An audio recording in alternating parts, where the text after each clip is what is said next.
Welcome back to Bizarre Books, the channel where I narrate the books that no one else will. Some may find content from this channel disturbing, so viewer discretion is strongly advised. If you derive value from this channel and want to support my efforts, please consider donating via the links provided in the description below this video. If you do donate, you can request a specific book or chapter that you'd like to hear me narrate. Narrator's note. Firstly, whilst this book does not contain numbered chapters, there are periodic breaks in the text. Just be aware that my use of chapters is purely for ease of audiobook navigation, and does not correlate to any numbered chapters in the book. Secondly, my normal narrator's voice didn't sound right for reading a book written from the perspective of the devil himself. I therefore have chosen to narrate this book in a different tone to more convincingly embody his satanic character. End of narrator's note. I, Lucifer by Glen, Duncan. Chapter 1. I, Lucifer, fallen angel, Prince of darkness, bringer of light, ruler of hell, lord of the flies, father of lies, apostate supreme, tempter of mankind, old serpent, prince of this world, seducer, accuser, tormentor, blasphemer, and without doubt best fuck in the seen and unseen universe, ask Eve that minx, have decided, ooh la la, to tell all. All? Some. I'm toying with that for a title. Some. Got a post-millennial modesty to it, don't you think? Some. My side of the story. The funk, the jive, the boogie, the rock and roll. I invented rock and roll. You wouldn't believe the things I've invented. Anal sex, obviously. Smoking, astrology, money. Let's save time. Everything in the world that distracts you from thinking about God. Which, pretty much, is everything in the world, isn't it? Gosh. Now, your million questions. All in the end, the same question. What's it like being me? What, for heaven's sake, is it like being me? In a nutshell, which, thanks to me, is the way you like it in these hurrying and fragmented times, it's hard. For a start, I'm in pain the whole time. Something considerably more diverting than lumbago or irritable bowel. There's a constant burning agony all over, so to speak. That's quite bad. Punctuated by irregular bursts of incandescent or meta-agony.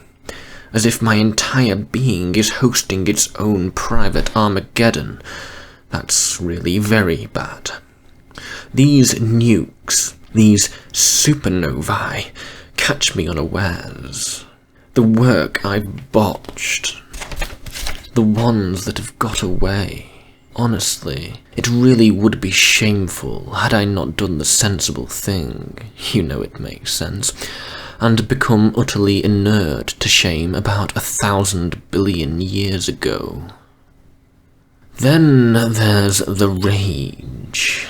You probably think you know rage, the trodden-on chilblains, the hammered thumb, the facetious boss, the wife and best mate soissant-neufed on the conjugal divan, the cue.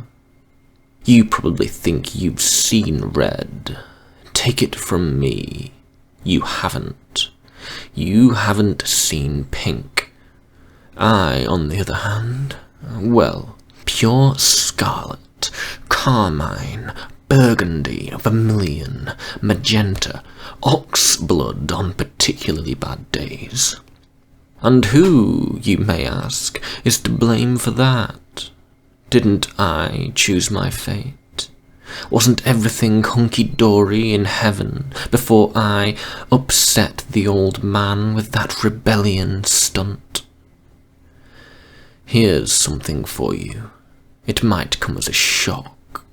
God looks like an old man with a long white beard. You think I'm kidding?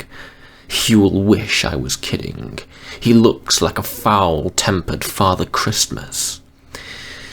Yes, I chose, and oh, how we've never heard the end of it. Until now.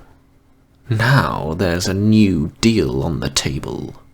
Certainly you may snort. I did. As if it was ever going to be as simple as that. He knocks me out, he does, with his little whims. With his little whims and his... well, one hesitates naturally to use the word. His naivety. You'll have noticed I'm capitalizing the H on he and his and him. Can't help it. It's hardwired. Believe me, if I could get past it, I would. Rebellion was a liberating experience. Rage and pain notwithstanding, but acres of the old circuitry remain. Witness the, excuse me while I yawn, ritual Romanum.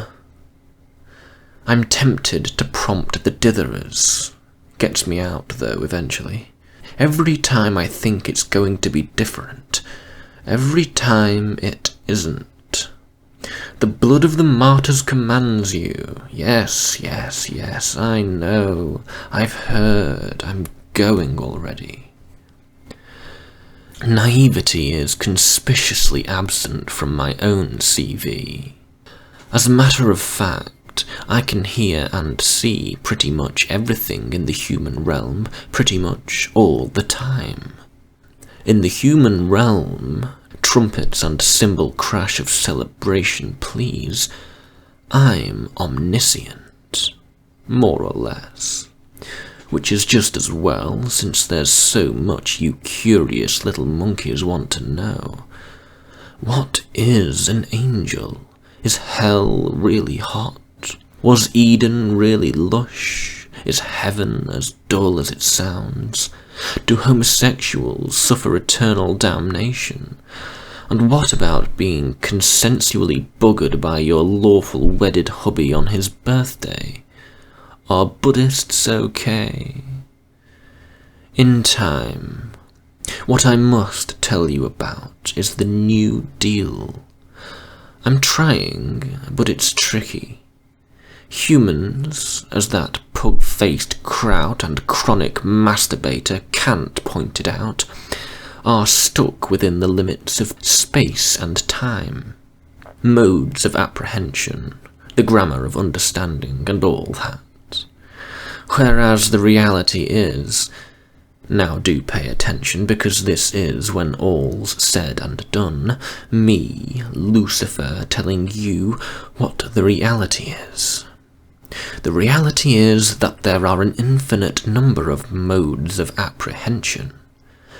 Time and space are just two of them. Half of them don't even have names, and if I listed the half that did, you'd be none the wiser, since they are named in a language you wouldn't understand. There's a language for angels, and none of it translates. There's no dictionary of angel speak. You just have to be an angel. After the fall, the first one I mean, my fall, the one with all the special effects, we, myself and my fellow renegades, found our language changed, and our mouths friendly to a variant of it, more guttural, riddled with fricatives and sibilants, but less poncy, less goddish. As well as a century or two of laryngitis, the new dialect gave us irony. You can imagine what a relief that was.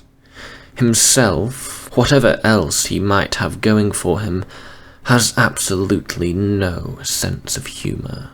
Perfection precludes it. Gags work the gap between what's imaginable and what actually is, necessarily off the menu for a being who actually is all he can imagine, doubly so when all he can imagine is all that can be imagined.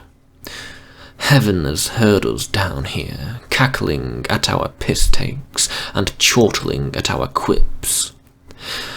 I've seen the looks, the suspicion that they're missing out on it, this laughing malarkey.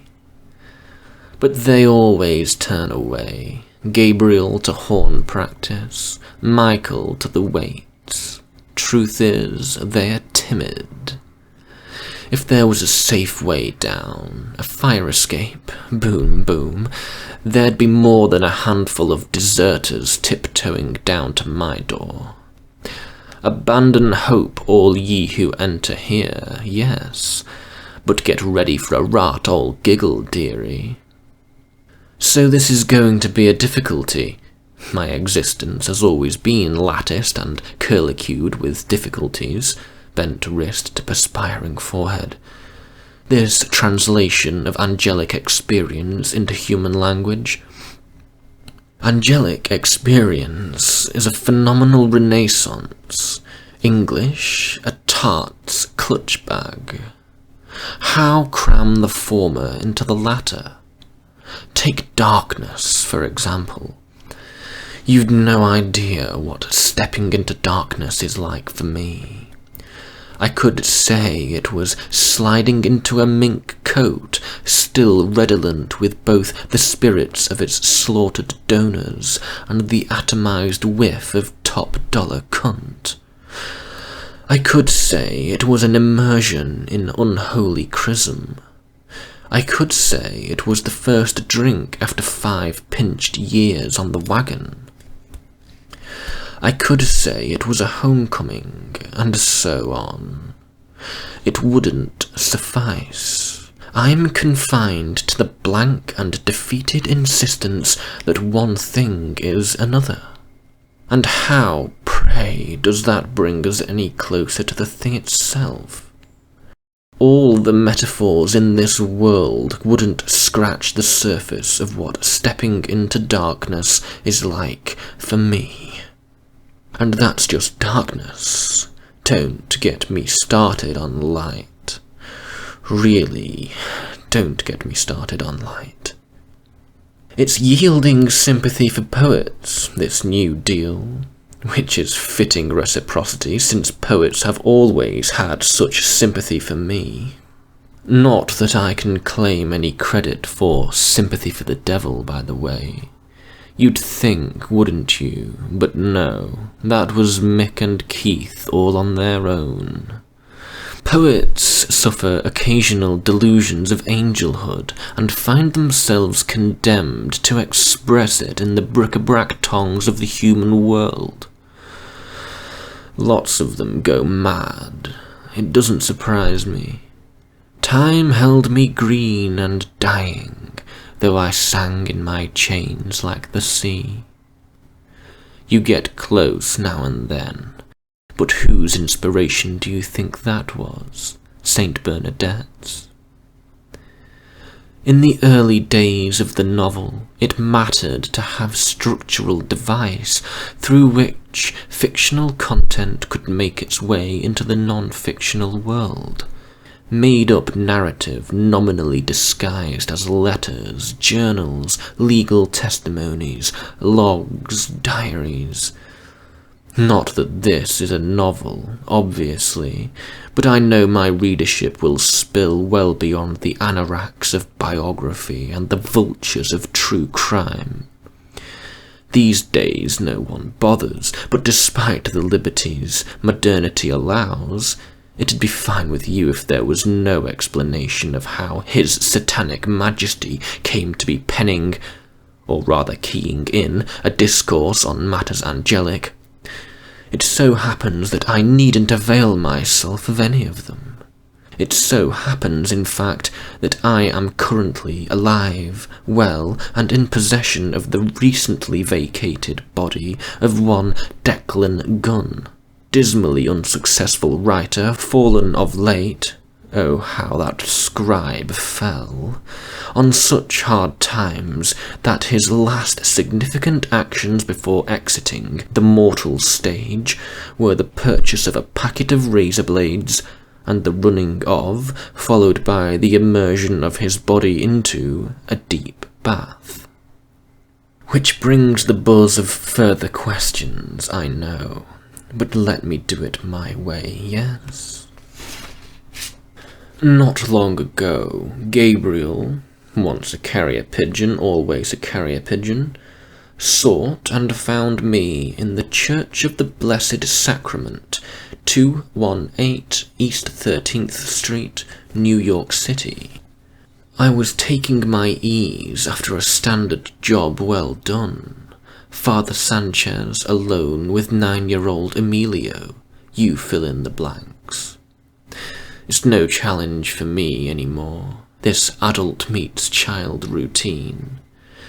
Hey, Padre, how about you and I thought you'd never ask. I exaggerate, but you can barely call it temptation. Umphing Father Sanchez of the gripping hands and beaded brow needed barely a nudge into the mud, and a drearily unimaginative job of wallowing he made once he got there. I snuffled up the scent of ankle-grabbing Emilio. It's laid some useful foundations in him, this episode. That's the beauty of my work. It's like pyramid selling. Then retired to the nave for the non-material equivalent of a post-coital cigarette. Nothing happens when I enter a church, by the way.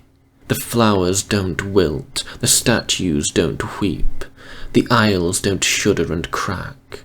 I'm not overly keen on the tabernacle's rigid nimbus, and you won't find me anywhere near post-consecrational Panet Van.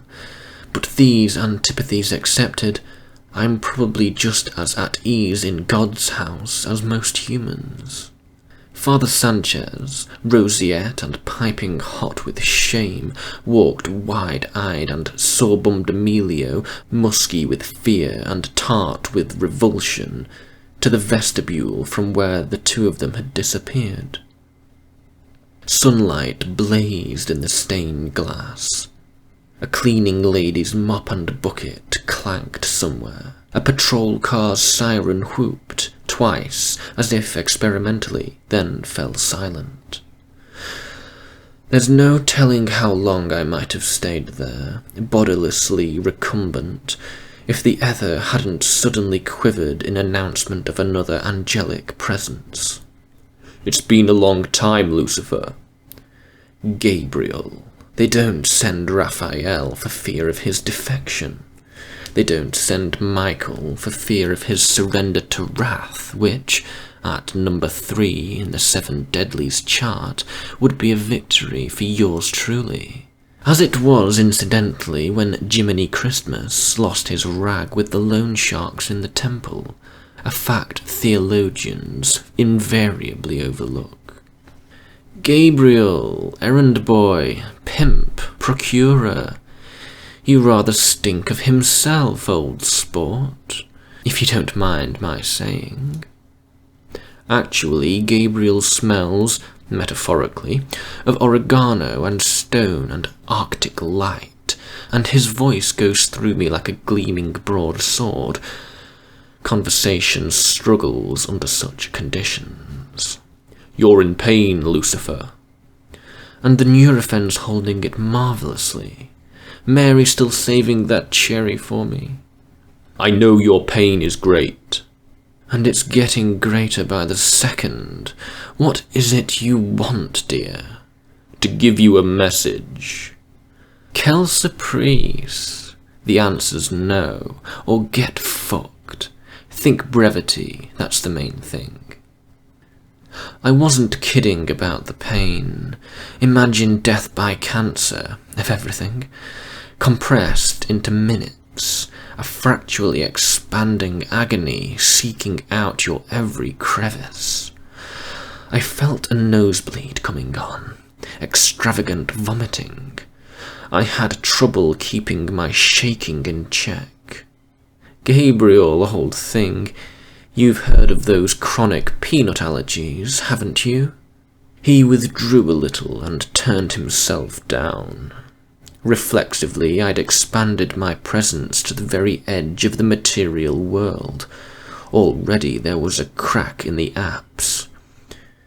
If you'd been there, you might have thought a cloud had passed over the sun, or that Manhattan was brewing one of its blood and thunder storms.